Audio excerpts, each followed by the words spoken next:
Hermanos, tengan muy buenos días. Qué bueno estar aquí en la casa del Señor esta mañana para alabarle, para escuchar su palabra. Vamos a orar un momento ahora, pedir al Señor que Él prepare nuestros corazones para escuchar su palabra.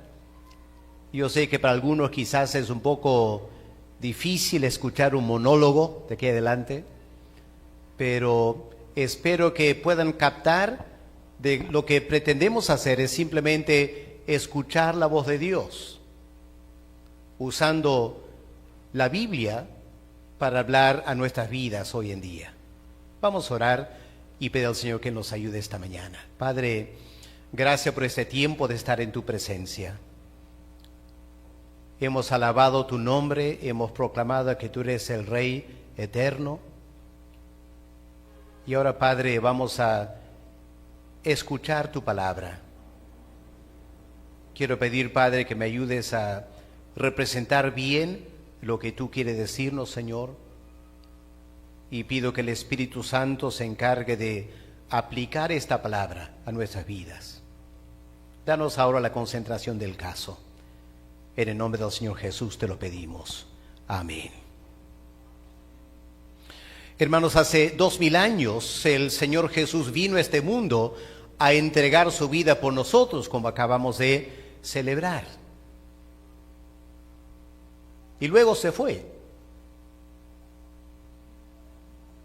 Y nos dejó una gran tarea. ¿Cuál es la gran obra de la iglesia? Lo tenemos al fin del Evangelio de Mateo, capítulo 28, el versículo 19 y 20, lo que llamamos la Gran Comisión. En resumidas palabras, lo que Cristo dijo a los apóstoles es lo siguiente: yo acabo de entregar mi vida para salvar a los pecadores. Ahora, toda la humanidad necesita escuchar este mensaje, ya toda la humanidad. Así que esa es la gran comisión. Hermanos, tú y yo somos llamados simplemente a anunciar a nuestros amigos y vecinos y compañeros lo que Jesús ha hecho por nosotros. Ahora, esas personas sabrán si quieren escuchar o no, es asunto de ellos. Pero nuestra responsabilidad es anunciar el plan de salvación. Ahora, el Señor Jesús, para animarnos, nos ha dado dos grandes promesas, ahí en Mateo 28, dos grandes promesas. ¿Cuáles son? Promesa número 1, toda autoridad en los cielos y en la tierra es mía. A eso nos anima, ¿no? Nos anima eso.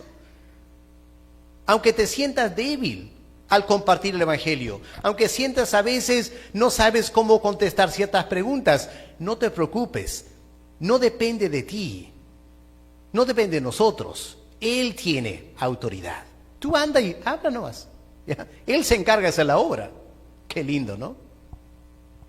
Y en segundo lugar, Cristo ha dicho: voy a estar con ustedes siempre, todos los días, hasta el fin del mundo.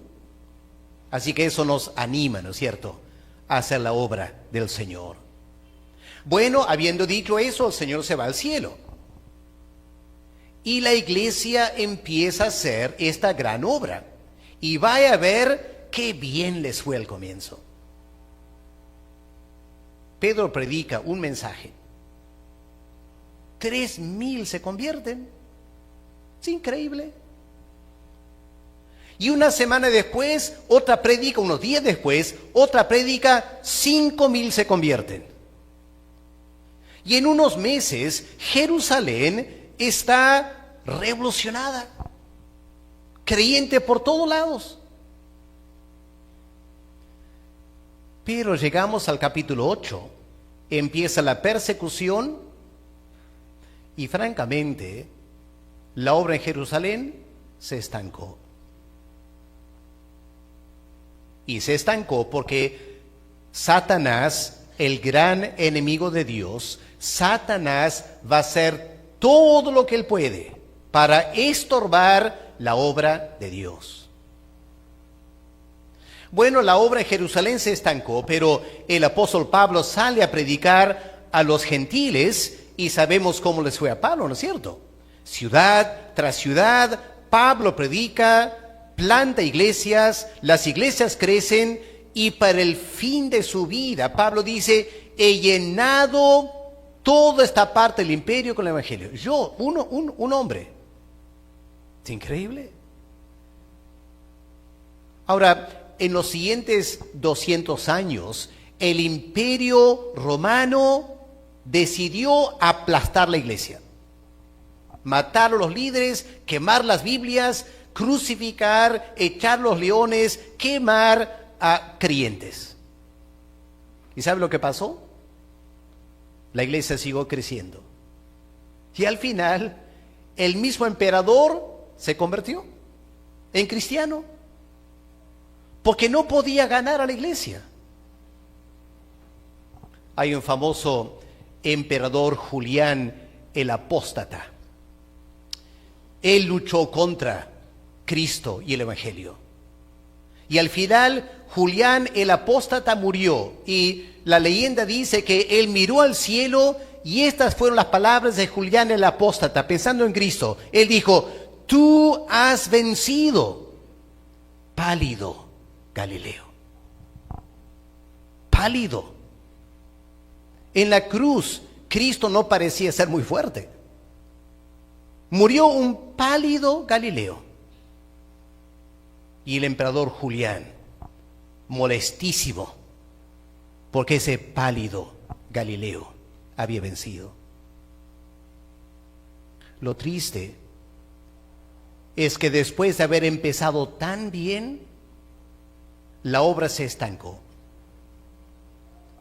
Y la iglesia en la Edad Media totalmente estancada, fría, sin muchos indicios de vida espiritual. ¿Qué hace Dios? Levanta los grandes reformadores, Martín Lutero, Juan Calvino y varios otros. Y de repente por 100 años la obra de Dios avanza otra vez. Por toda Europa, Norteamérica, tremendo avance el Evangelio. Y como la iglesia enfrenta a un enemigo, Satanás se levanta y detiene la obra. ¿Qué derrotó la iglesia protestante? Una palabra, el racionalismo. Los filósofos y los científicos empezaron a usar su mente para atacar la Biblia, cuestionar las doctrinas, y la iglesia protestante cayó en la apostasía y se estancó. Y si vas a Europa ahora, vas a ver enormes iglesias en venta. En venta las iglesias.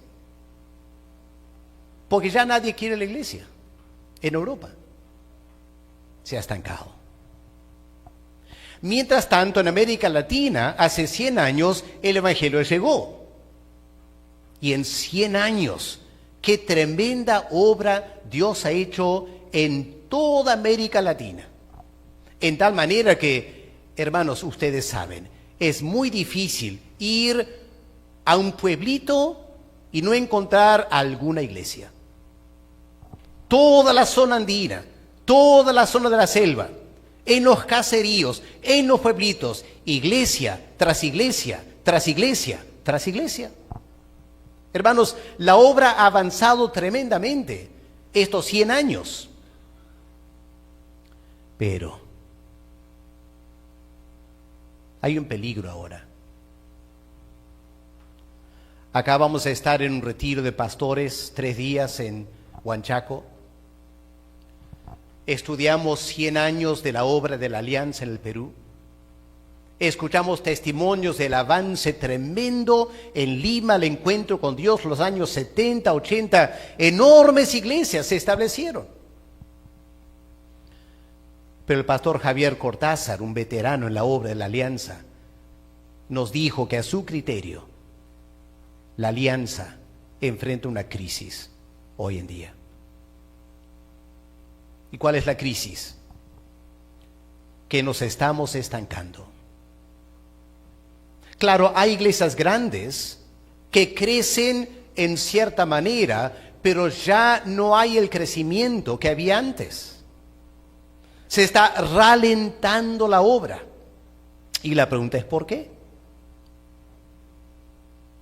Y hermanos, esta mañana vamos a encontrar algunas respuestas a esa pregunta en este pasaje en Esdras. Y uno diría, pero ¿qué tiene que ver Esdras con la iglesia evangélica en el Perú?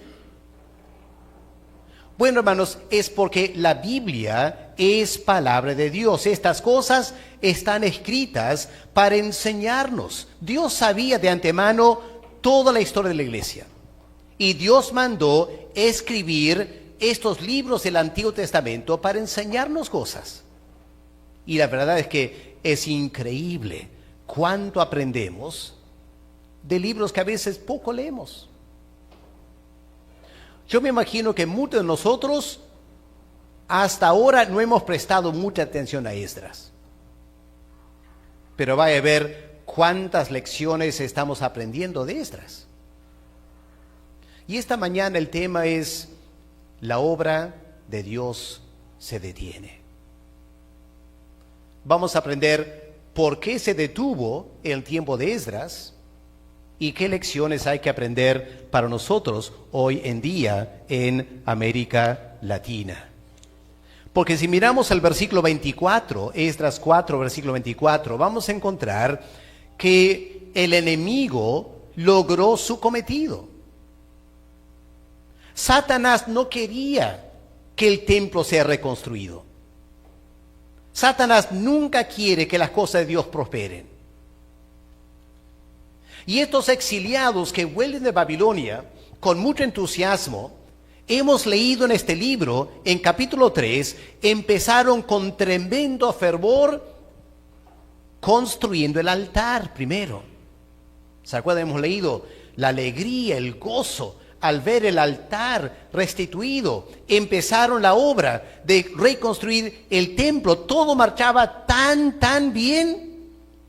¡Boom! Dieron contra la pared.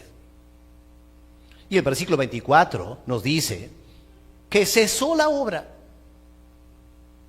Cesó la obra de la casa de Dios que estaba en Jerusalén y quedó suspendida todo el tiempo hasta el año segundo del reinado de Darío, rey de Persia, un total de 16 años. Aunque les parezca mentira, por 16 años ni un ladrillo se construyó el templo. Ahora la pregunta que hay que hacer esta mañana es ¿por qué? ¿Qué detuvo la obra?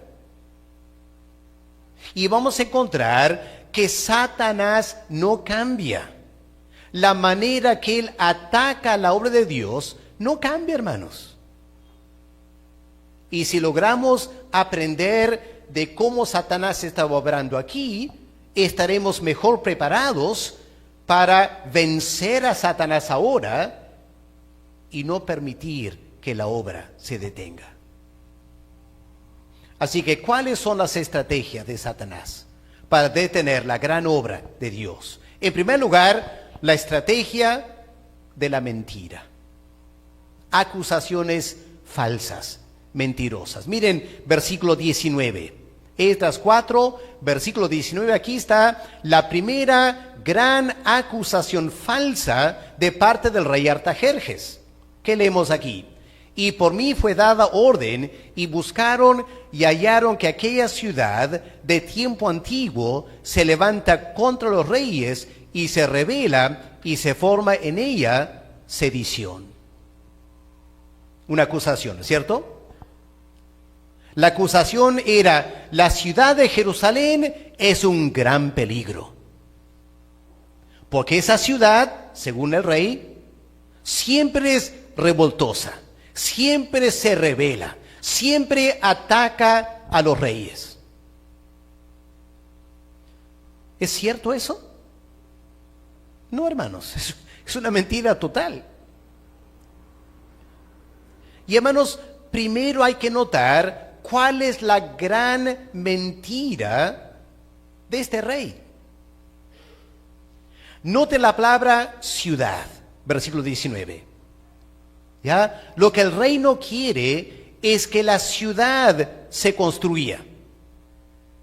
Si volvemos al versículo 16 que el pastor Alejandro leyó, noten el versículo 16. Hacemos saber al rey que si esta ciudad fuera reedificada.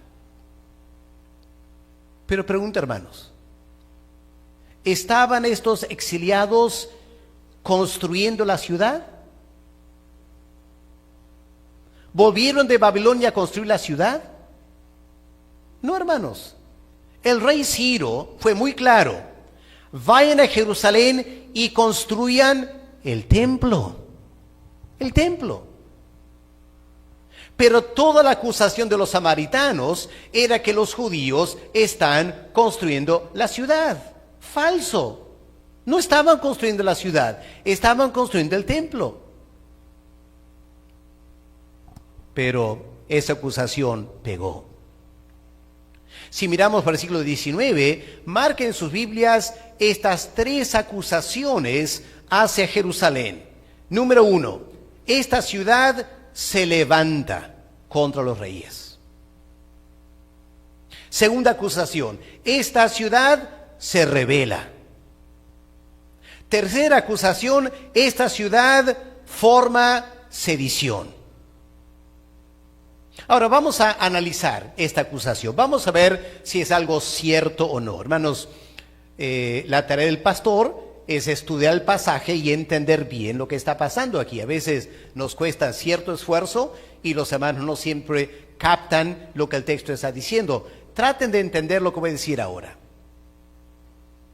En primer lugar, yo me di cuenta, este rey, ¿de dónde sacó la información? ¿Ya? ¿De dónde sacó la información? De que Jerusalén era revoltosa, rebelde, etc. Bueno, en versículo 15 está la respuesta. Porque versículo 15 dice que se busque en el libro de las memorias de tus padres. ¿Ok? Así que el rey mandó buscar esas tablas de arcilla. Recordemos que en ese tiempo no había libros como los nuestros. Así que los archivos del rey eran tablas de arcilla.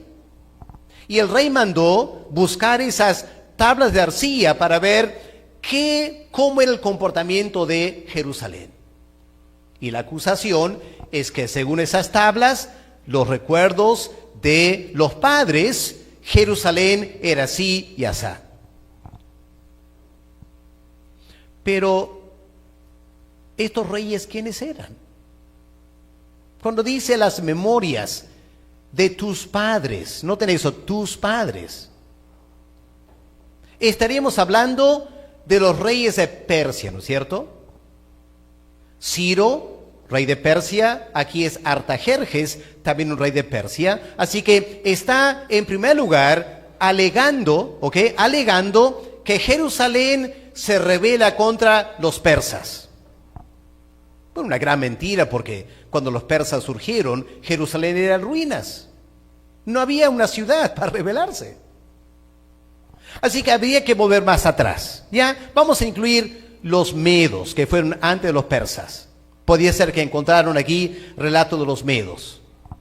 Pero tampoco Jerusalén nunca se rebeló contra los medos. También estaba destruida. Así que hay que volver más atrás todavía, a los reyes de Babilonia. Y recién en el tiempo de los reyes de Babilonia habría algún indicio de rebeldía espiritual de Jerusalén, que vamos a ver en un momento. Pero la verdad es que habría que volver a los asirios. Estamos hablando de 250 a 300 años antes de Artajerjes, para recién encontrar alguna indicación de que Jerusalén se rebeló contra esos reyes de Asiria o Babilonia o los medos o los persas. Ahora hubiera buscado un mapa para mostrarles aquí en la pantalla, pero si miramos un mapa del Medio Oriente, vamos a ver Jerusalén está en la tierra prometida, ¿no es cierto? Y todos estos imperios, los persas, los medos, los babilonios y los asirios, todos están al oriente de la tierra prometida. Son todos reyes del oriente. Y la acusación es que Jerusalén siempre se revela sedición contra los reyes del oriente. Ahora pregunto, ¿será cierta esa acusación? ¿Tiene validez? Hermanos, el único rey de importancia que podríamos decir se rebeló contra reyes del oriente fue el rey Ezequías.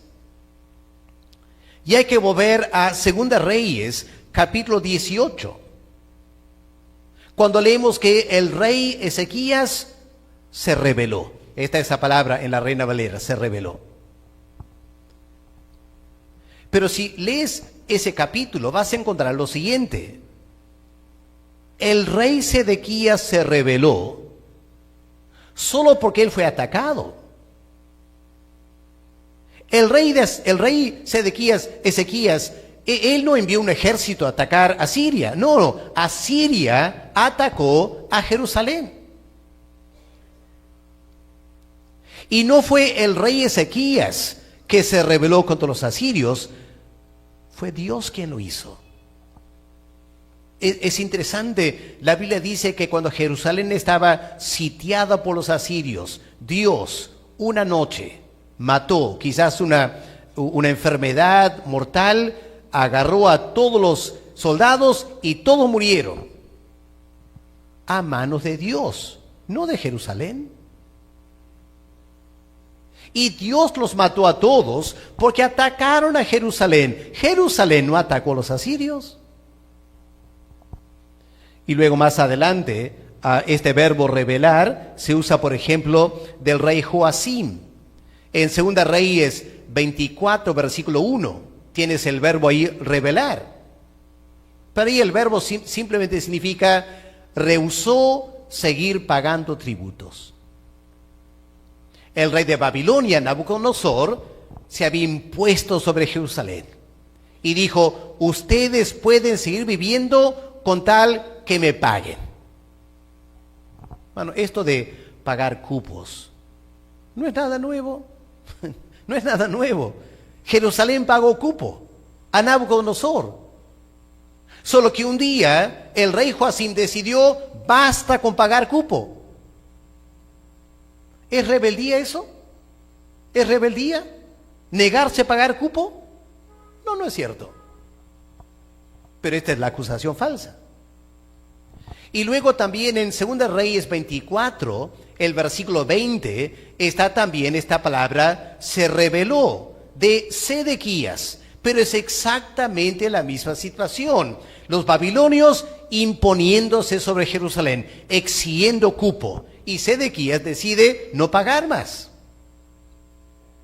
Así que esta acusación de Jerusalén es una ciudad rebelde, sediciosa, siempre causando problemas, atacando los pobres reyes del oriente. Totalmente falso, hermanos. Pero aquí hay otra verdad también muy importante. La premisa del rey Artajerjes, la premisa es que los reyes del oriente tienen derecho natural de subyugar a Jerusalén. Es lo que él creía. Nosotros tenemos derecho a ejercer autoridad sobre Jerusalén, así que nos van a pagar cupo porque nosotros mandamos. La verdad es la siguiente: fuerza militar no te da autoridad. Rusia está atacando Ucrania, ¿no es cierto? Y Rusia piensa que porque su ejército es más fuerte que los ucranianos, pueden entrar y tomar a Ucrania. Y si Ucrania se resiste, son rebeldes, dice Rusia. No son rebeldes, Rusia nunca debió haber invadido. Así fue con los asirios, los babilonios, los medopersas. Ahora, la pregunta es, ¿cómo estos reyes del Oriente, cómo lograron vencer a Jerusalén? ¿Cómo? Y la respuesta es que Dios entregó Jerusalén en sus manos. Dios entregó a Jerusalén en sus manos. Y si nos preguntamos, ¿pero por qué Dios haría eso? La respuesta es la siguiente. Jerusalén se levanta, Jerusalén es rebelde, Jerusalén es sediciosa, no contra los reyes del Oriente, contra Dios. Contra Dios. Eso sí es cierto. Jerusalén se levantó contra Dios. Jerusalén fue rebelde contra Dios. Jerusalén armó sedición contra Dios, entregándose a la idolatría y toda clase de desobediencia a Dios. Y por eso Dios los entregó a los reyes del Oriente. Pero aquí tenemos una acusación totalmente falsa. Lo triste es que aunque fue una acusación falsa, logró su propósito. Se detuvo la obra por esta acusación falsa. Ahora llegamos al siglo XXI, el Perú. Hermanos, nosotros somos el pueblo de Dios, ¿no es cierto? Somos llamados a compartir el Evangelio y extender el reino de Dios. Pero ¿saben ustedes, hermanos? Satanás levanta toda clase de acusación totalmente falsa. ¿Para qué? Para desanimarnos y para detenernos. Ahora, hay acusaciones falsas a título personal. Por ejemplo, Satanás te va a decir, tu vida no vale. Tienes una vida triste. Mejor te quitas la vida, porque no merece vivir. Y hay personas a veces en la iglesia que creen eso, le están creyendo a Satanás. Una mentira. Toda vida que Dios ha dado es importante. Cada vida es preciosa. Cada ser humano vale. Pero Satanás trata de engañarnos. Y Satanás te va a decir toda clase de cosa falsa para que no actives en la obra, para que no sirvas a Dios, para que no compartas el Evangelio. Él te va a decir toda clase de acusación y mentira para cerrar tu boca. Y hermanos, hoy en día la iglesia en América Latina enfrenta graves acusaciones. ¿Saben de quién? De mismos pastores y teólogos y pensadores cristianos que están empezando a decir toda clase de mentira a la iglesia para que dejemos de predicar. Claro, muchos de ustedes quizás ignoran por completo este peligro, pero los que estamos en el ministerio lo vemos y hay que alertar a la iglesia. Por ejemplo, hay una acusación falsa que dice lo siguiente: la iglesia evangélica está siguiendo a Pablo, no a Jesús. Aunque les parezca extraño, pero hay pastores que están diciendo eso, que la iglesia evangélica somos paulinos y no seguimos a Jesús. Hermanos, hace 2 semanas, un pastor aquí en Trujillo, no de la alianza, de otra iglesia, un pastor me envió un pequeño video de un pastor de Venezuela. Y en este video el pastor dijo lo siguiente. Escuchen lo que dijo el pastor de una iglesia evangélica. Él hizo la pregunta: ¿Jesús aprobaría el Nuevo Testamento? Dijo no. Jesús no estaría para nada de acuerdo con el Nuevo Testamento. El argumento era el siguiente: Jesús era judío y el Nuevo Testamento refleja una mentalidad griega. Que Pablo inventó la iglesia, no Jesús. Y que por lo tanto Jesús no estaría para nada de acuerdo con el Nuevo Testamento. Lo interesante es que ese pastor me envió el video. ¿Saben por qué? Porque él no sabía cómo contestar. Él no sabía cómo contestar.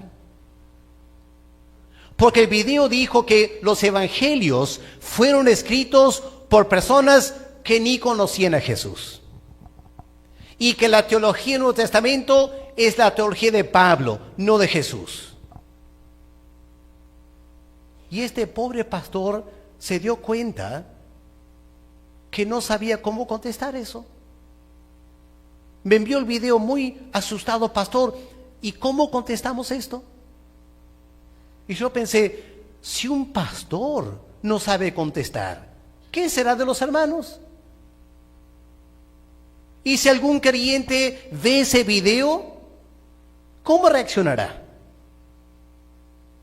Yo tenía la tentación de compartir el video por Facebook, pero luego pensé, mejor no, porque voy a confundir a los creyentes. Porque si un pastor no sabe contestar, ¿qué van a hacer los creyentes? Y hermanos, hay mucha gente que se está tragando todo esto. Acusaciones falsas, totalmente falso lo que dice ese video. Pero ¿cuántos evangélicos escuchan eso y no saben qué decir? Otra acusación falsa es que la Biblia fue escrita por los hombres. Que la iglesia evangélica está totalmente equivocada pensando que la Biblia fue escrita por Dios. Dice, no, este libro, esta colección de libros, son libros humanos.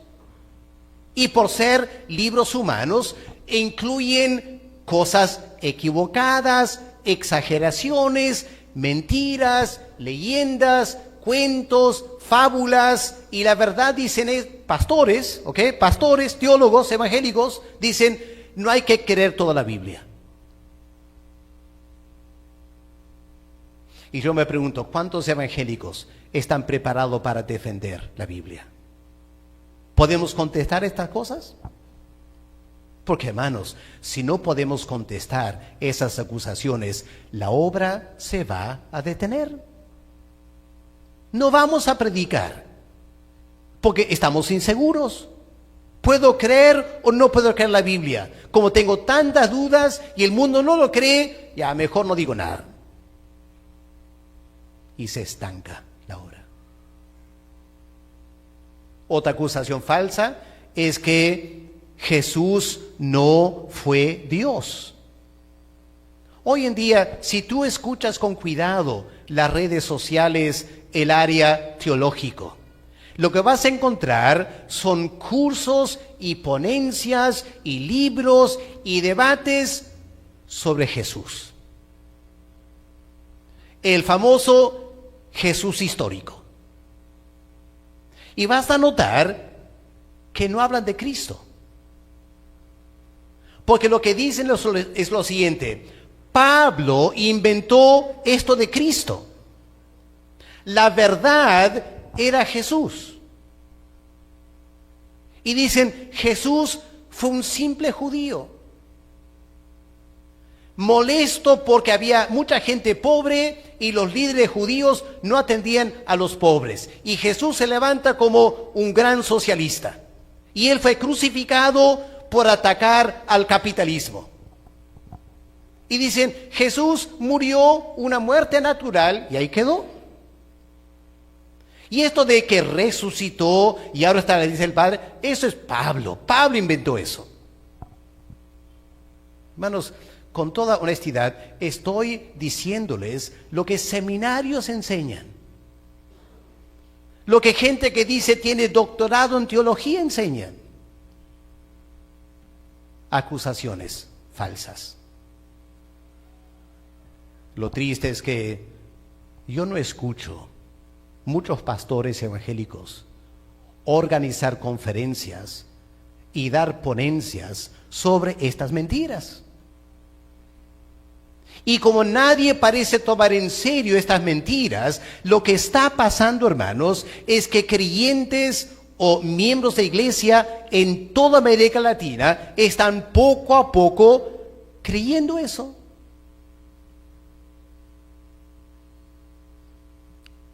En Europa, la iglesia fue destruida por el racionalismo. Y ese mismo racionalismo, los mismos argumentos han llegado a América Latina. Y la iglesia evangélica no parece ni darse cuenta. Y no resiste. Y aquí es lo que tenemos, hermanos. Este rey levanta acusaciones falsas. ¿Y por qué se detuvo la obra? Porque los judíos en Jerusalén no fueron capaces de defender la verdad. Se paralizaron y la obra se detuvo. Así que, hermanos, no estamos simplemente hablando de historia, de algo que pasó hace 2500 años. Estamos aprendiendo principios. Satanás está atacando a nosotros, el pueblo de Dios, hoy en día, que tenemos una gran obra que hacer, que es anunciar el Evangelio de Cristo, y Satanás usa mentiras y engaños para callar a la iglesia. Pero ¿qué más usa Satanás? No solo acusaciones falsas. En segundo lugar, Satanás usa distorsiones de la verdad. Miren versículo 20, Esdras 4, versículo 20. Aquí hay una verdad, pero una verdad distorsionada. ¿Qué dice el versículo 20? Dice, hubo en Jerusalén reyes fuertes que dominaron en todo lo que hay más allá del río.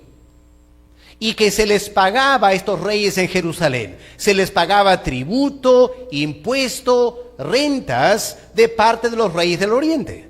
Es lo que le está diciendo.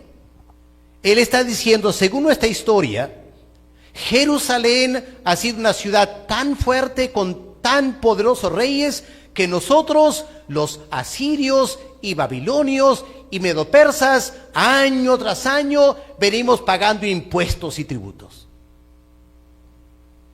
¿Es cierto eso? Hermanos, cuando tú lees la historia del Antiguo Testamento, vas a darte con la sorpresa, fue cierto una vez. Una sola vez. Aquí él habla de reyes, plural. No fue cierto, pero un rey sí hizo eso. ¿Quién fue? Salomón. El rey Salomón.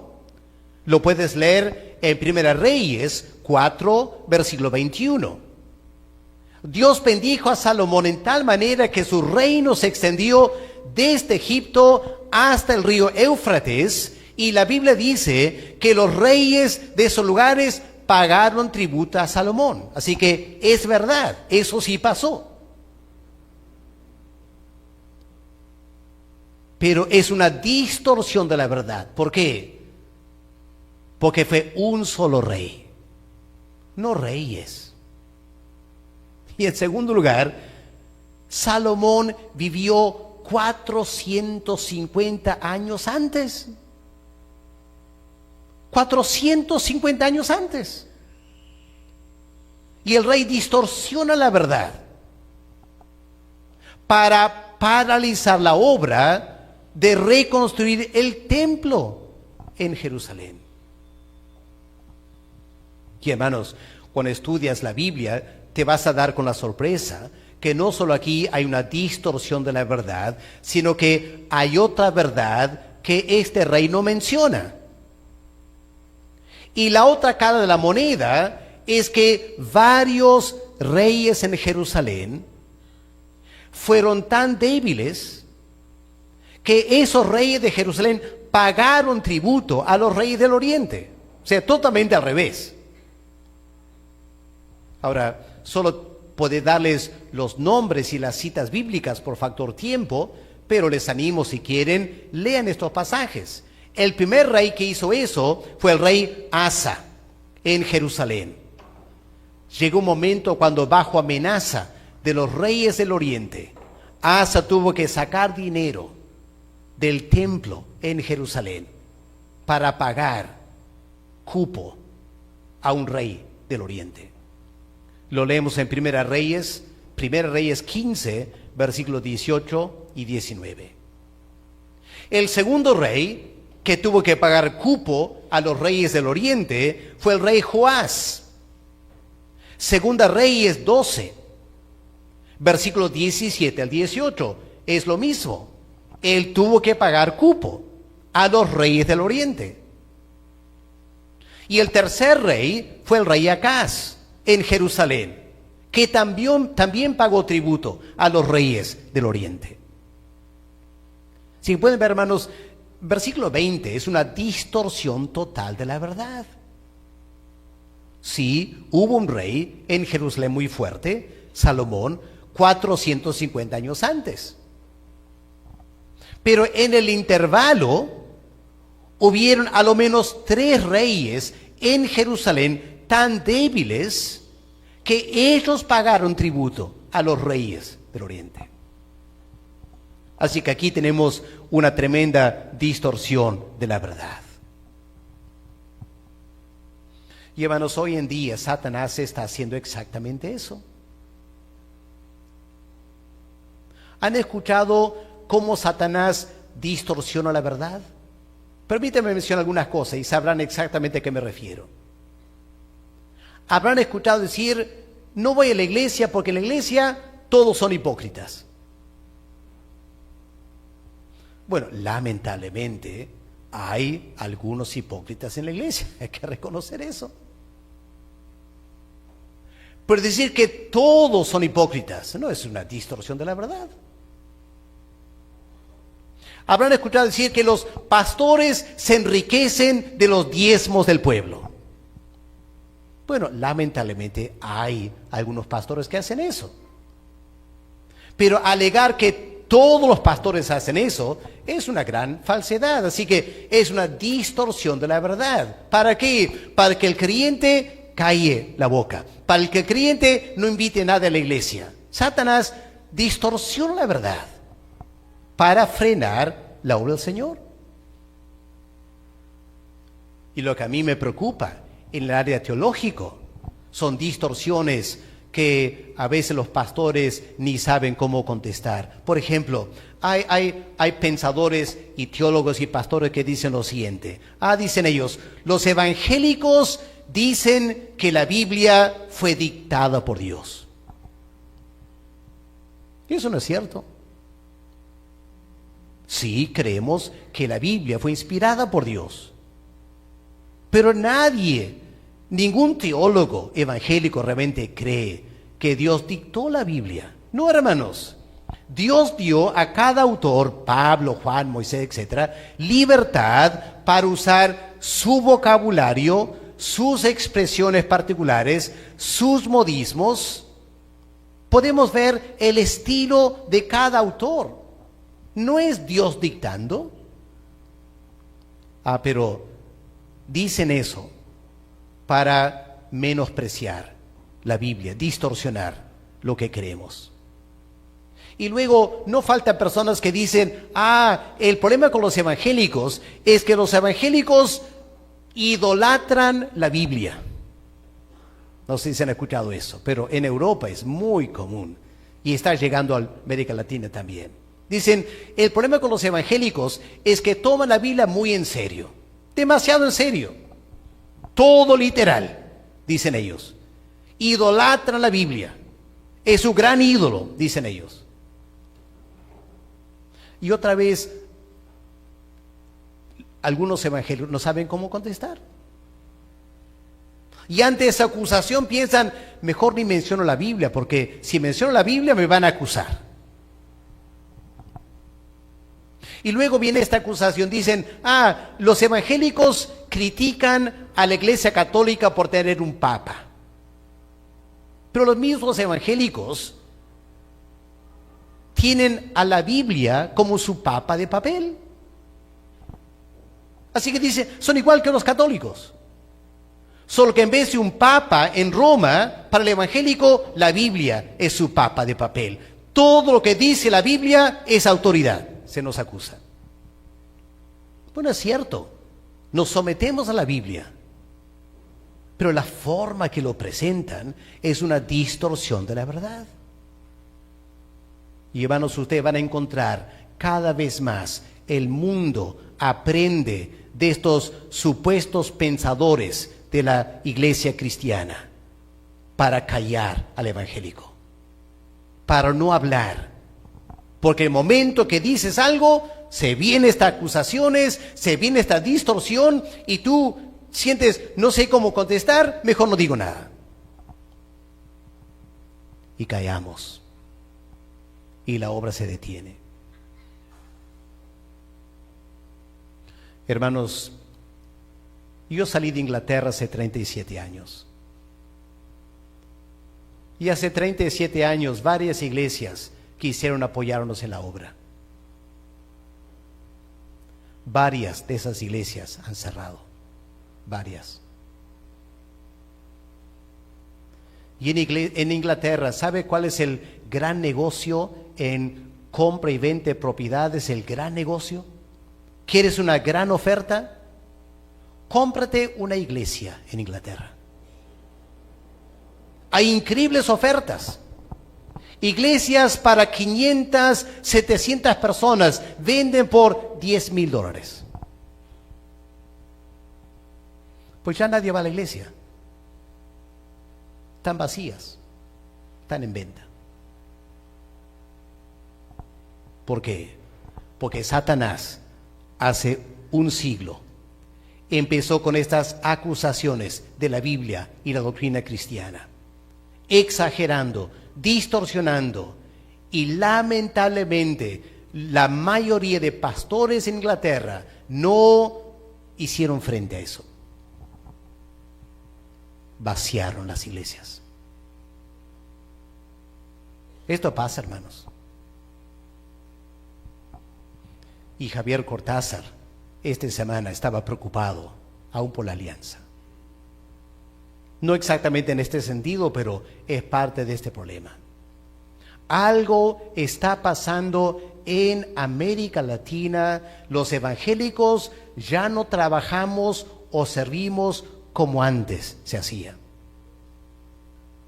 Permíteme contarles un testimonio del mismo pastor Javier Cortázar. ¿Saben cómo era su vida de creyente cuando tenía 22 años? Permíteme contar lo que él nos contó, ¿ya? Y piensa los jóvenes de nuestra iglesia, 22 años.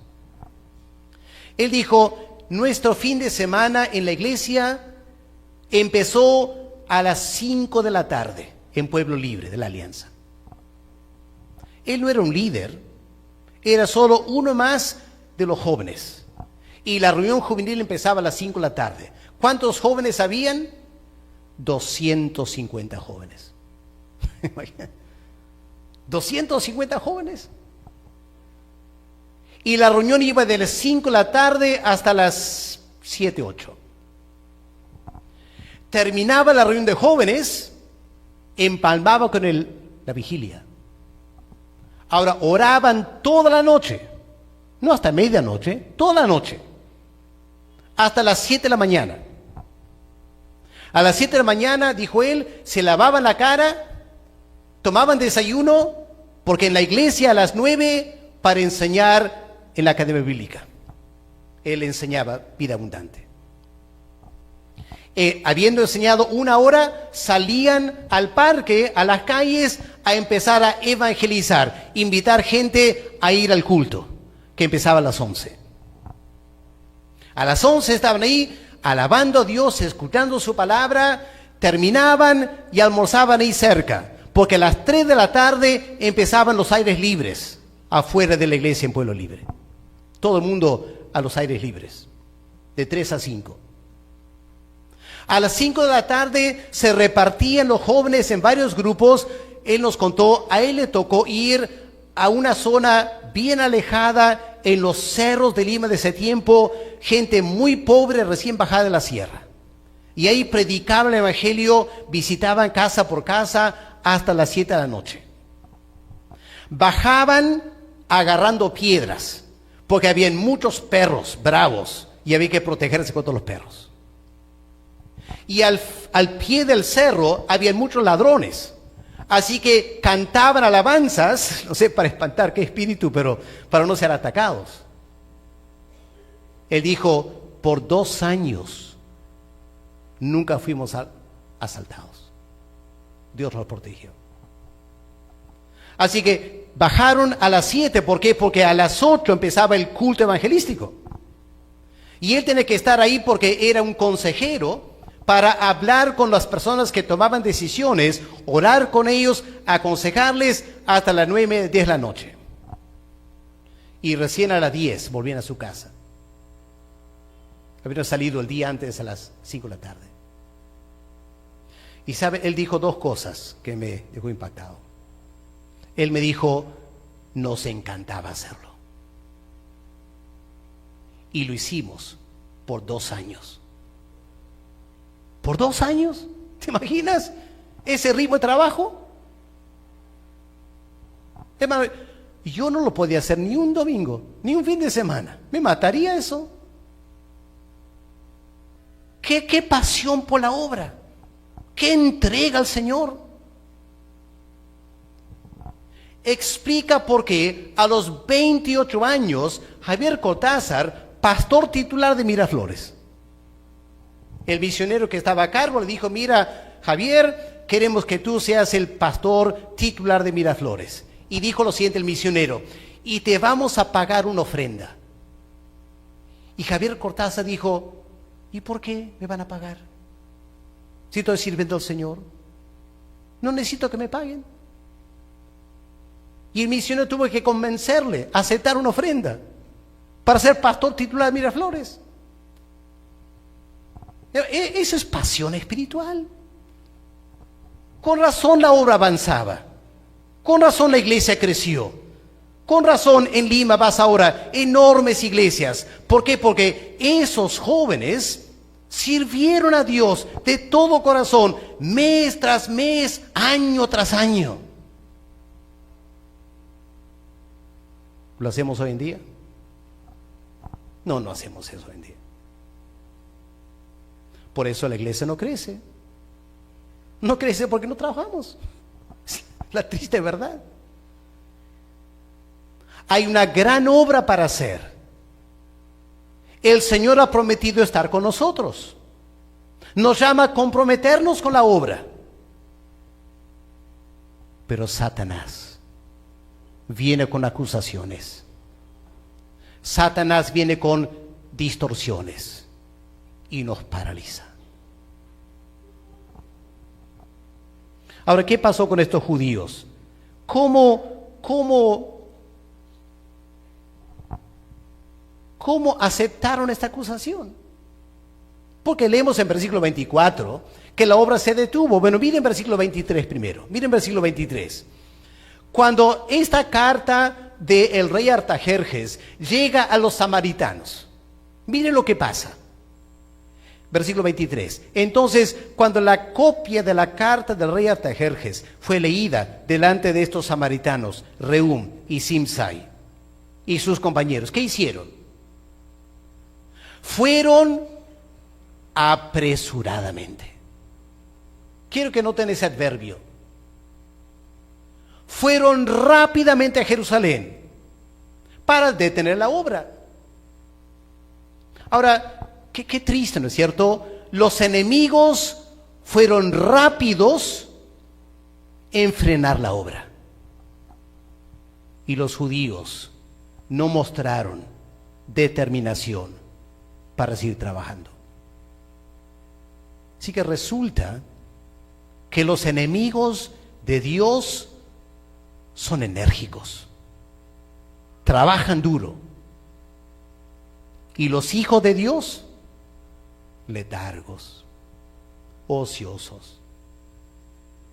Hermanos, ¿por qué ha avanzado la agenda gay? ¿Por qué ha avanzado la agenda gay? Porque los homosexuales se apresuran, son vehementes en promover sus ideas. Y la iglesia evangélica, callada, apagada, mejor no digo nada, se van a molestar. ¿Pueden percibir la diferencia? Y esto pasó aquí, hermanos. Los enemigos apresurados. Vamos a detener la obra a como sea. Y miren cómo termina el versículo 23. Les hicieron cesar con poder y con violencia. La palabra poder significa el uso de fuerza física. La palabra violencia significa armas. Estos samaritanos eran literalmente de armas tomar. En las manos de Satanás estaban decididos a parar la gran obra de Dios. Y fueron rápidamente y con fuerza y con armas detuvieron la obra.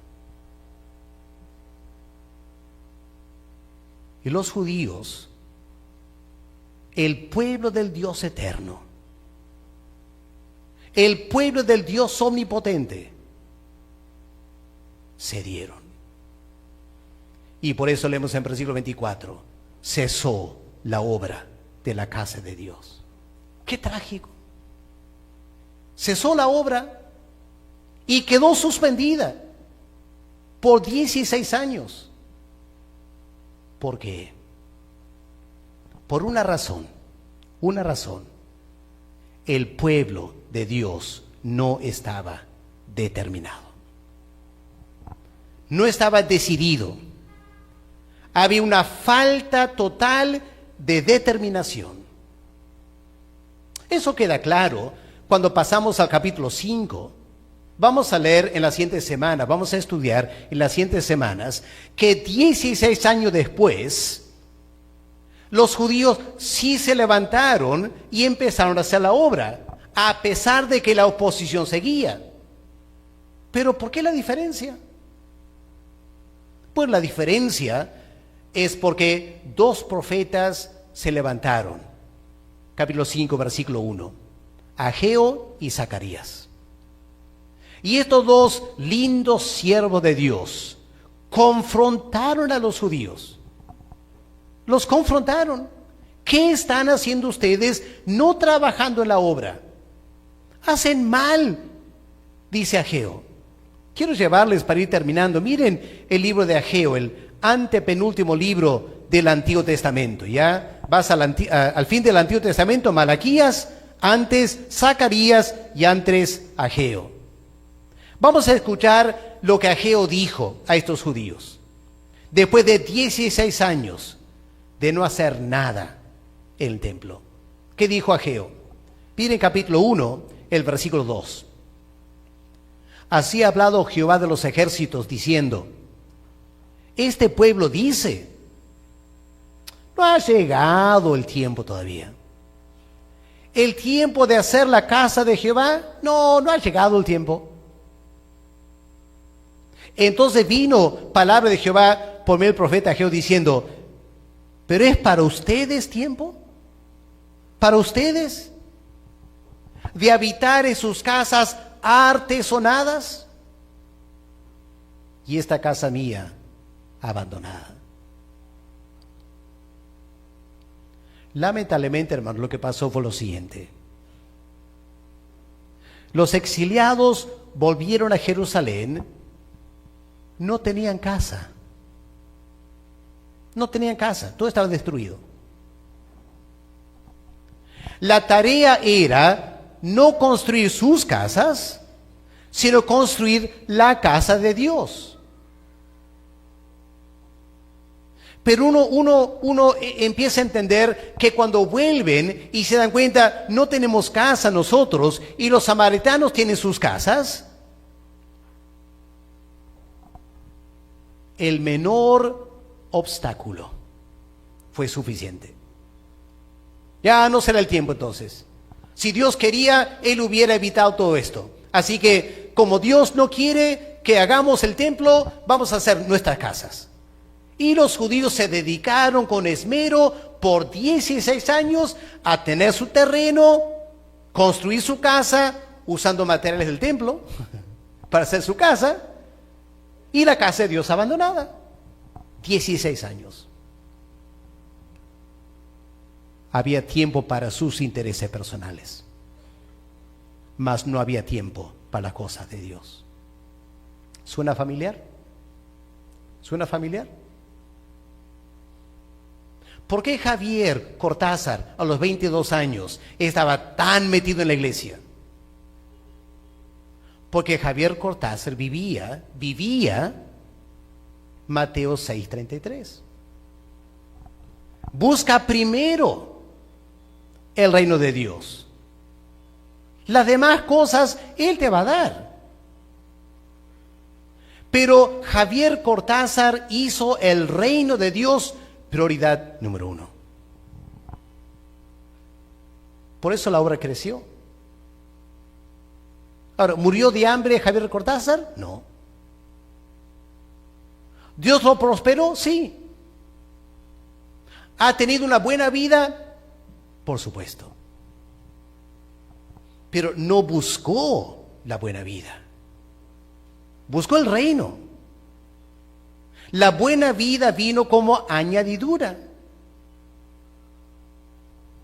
Hoy en día hemos invertido la cosa, ¿no es cierto? Primero mi casa. Primero mi carrera. Primero mi negocio. Primero mi carro. Y cuando tenga un buen balance en el banco, ahí voy a servir al Señor. Esa gente nunca sirve al Señor. Nunca. Porque su corazón está mal. Ponen sus intereses primero, no los intereses de Dios.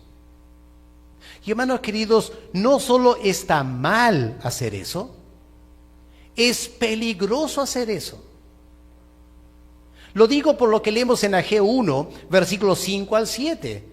Para terminar, escuchen el gran peligro de buscar primero tus cosas. ¿Qué dice versículo 5? Ageo 1. Así dice Jehová, medita bien sobre tus caminos. Es decir, piensa bien lo que estás haciendo. Piensa lo que estás haciendo. Reflexiona. Y luego dice, ustedes siembran mucho. Trabajan y trabajan en los campos, siembran y siembran. ¿Y cuánto cosechan? Recogen poco, dice. Porque no hay bendición de Dios. Y luego ustedes comen, pero no se llenan. Porque no hay bendición de Dios. Beben, dice Ageo, y no quedan satisfechos porque no hay la bendición de Dios. Se visten con la ropa de última moda, pero no se calientan porque no hay la bendición de Dios. Y trabajan y trabajan y ganan sus sueldos y nunca les alcanza la plata. Dice aquí, el que trabaja a jornal recibe su jornal en saco roto. Rápido gana, rápido gasta y al final no queda con nada. Piensen, dice Dios, piensen. ¿Acaso yo los salvé para vivir así? No, dice Dios, yo los salvé para bendecirlos. Pero ustedes echan a perder la bendición de Dios, buscando sus intereses primero. Ya han escuchado las mentiras de Satanás, ya han escuchado las distorsiones de la verdad y se han dedicado a sus negocios y la obra de Dios queda abandonada. Hermanos queridos, esta es palabra de Dios para nosotros. Incómodo, yo sé, ¿no? Muy incómodo. Porque Dios nos confronta con la realidad. Estamos tan enfocados en nuestras vidas que no tenemos tiempo para la cosa de Dios. Yo no soy nadie para juzgar y no quiero juzgar a nadie, pero yo me pregunto mirándoles, ¿cuántos de ustedes no lo vamos a ver hasta el otro domingo? No lo vamos a ver. Habrá un sinfín de razones, pero la razón principal por la cual no lo veremos el martes en la academia, y no lo veremos el miércoles en la oración, y no lo veremos en alguna célula o algún ministerio, porque no tienes tiempo. Dices, no tengo tiempo. No, no es que no tienes tiempo, no tienes interés. Esa es la verdad. No te interesa. O sea, queremos que Dios me salve, pero que yo me sacrifique por Dios. No, eso no va conmigo. Si tuviera tiempo ya estaría ahí. No se trata de si tienes tiempo o no. Se trata si entiendes de qué se trata la vida aquí en la tierra. Dios no nos ha dado vida para ser un abogado o un ingeniero o cualquier cosa que sea. Dios nos ha dado la vida para una sola razón, para conocer a Dios y servirle. Todo lo demás es secundario. Pero si permitimos que lo demás me impida servir a Dios y vivir como debo vivir, estás echando a perder la única vida que tendrás y nunca más se va a repetir. No seamos insensatos. Solo podemos vivir una vez. Procura, con la gracia de Dios, vivir bien. Invierte bien tu vida. Y Dios te premiará. Qué triste que estos exiliados volvieron con tanto entusiasmo y en tan poco tiempo el entusiasmo se esfumó y abandonaron la obra por mentiras y engaños de Satanás. Vamos a orar. Padre amado, tú eres el Dios de la verdad y nos ha dado la Biblia para enseñarnos la verdad. Pero Satanás y el mundo y la carne nos mienten todo el tiempo, queriendo apartarnos de la verdad. Y lo hacen para nuestro mal. Padre, pedimos que tu Espíritu Santo nos ayude a prestar atención a tu palabra, a vivir en la verdad, que podamos cosechar tu bendición, usar bien la vida que tú nos das para promover el reino del Señor Jesús. Escucha nuestro clamor, te pedimos, en el nombre del Señor. Amén.